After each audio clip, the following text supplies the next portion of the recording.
Can I have, I'll have a pint of the black stuff and a Coca-Cola, please.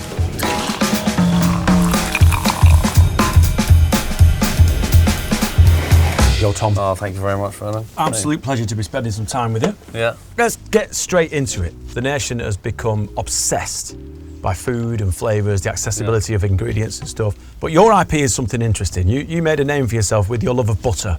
Now, I read your biography and it says you made butter sexy again. Now, I ain't gonna lie, when was butter not sexy?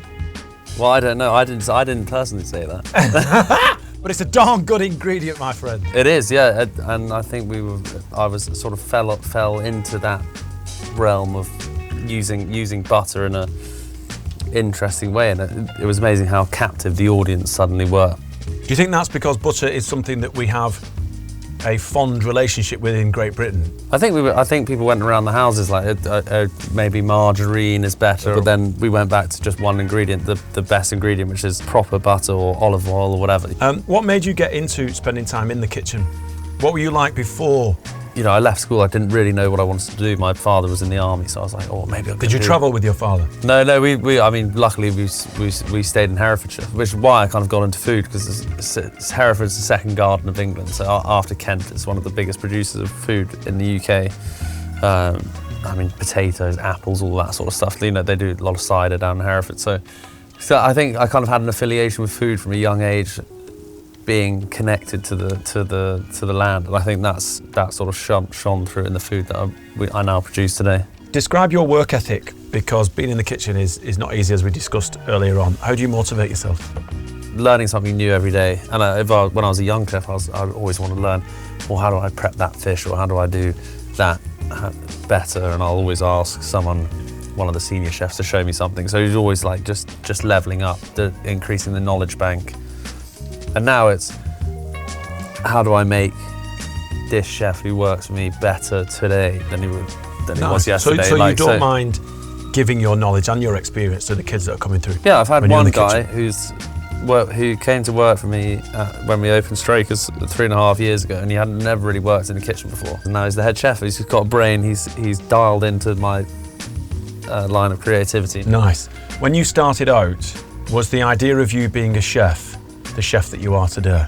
I didn't know what I wanted to be. I didn't come from a family of chefs or hospitality professionals, so I didn't really understand. I just always said to myself, if you're not learning, move on. If you're not learning, move on. So I just kept learning all the way through. And I think, you know, you do create your own luck in some ways, and the time you put into your career, everything really ultimately builds the stepping stones to where you want to be now. And I'm happy with the place I am now. It's not where I want to end up, but I'm happy right now. But that's a compliment to yourself, isn't it? Because you make food accessible. So tell us about how we enrich our palates with flavours on I'm not going to say a simple plate of food, but the standard.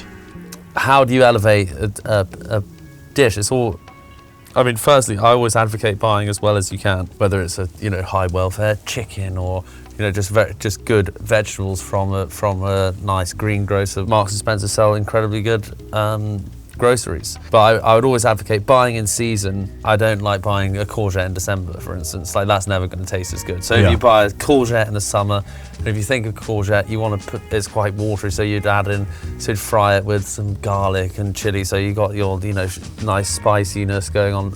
Always salt, because salt's a flavour enhancer, and then lemon, boom. Some fresh herbs, tonal notes. That's how you put a dish together and make it. It's amazing how you were explaining that. Because there's a big buzz around food, and people like yourself who are building a name for themselves within the culinary world. And we have our high street chains and this, that and the other. Do you think sometimes it's a tad intimidating to go and find a chef and experiment with our own palates? Well, I think if you're coming to eat with me, that's not necessarily what you're doing. We're there to enhance like a situation of us having dinner, for instance. I don't want the food to get in the way, but I have been to eat at restaurants where you do maybe feel uncomfortable. It's like, you got to be there. The introduction of so many courses and explaining.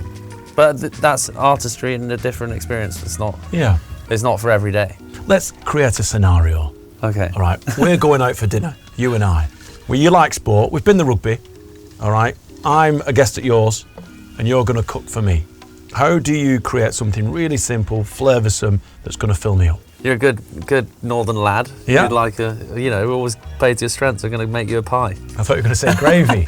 I just make you a tub of gravy. No, make you a Get pie, that like pie, yeah, magic lovely. gravy. And if I'm entertaining, always when I'm entertaining is I like to have done the majority of the stuff before. So if it's a pie, I could put it in the oven, leave it there. The mash is already cooked. So you want to spend as much time with the people you've invited over rather than spending too much time in the kitchen. So it's about being organised. Right, and let's talk about your wardrobe, because you are prepared in the kitchen. You've got to establish what you're going to cook, so you have a general idea of your ingredients. What are the perfect ingredients for your wardrobe outside the kitchen? I'd always go in the kitchen, black jeans, then I can still go out afterwards.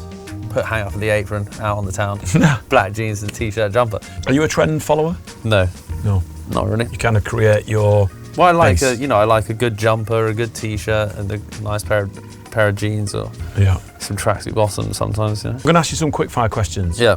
Your personal favourite dish to cook?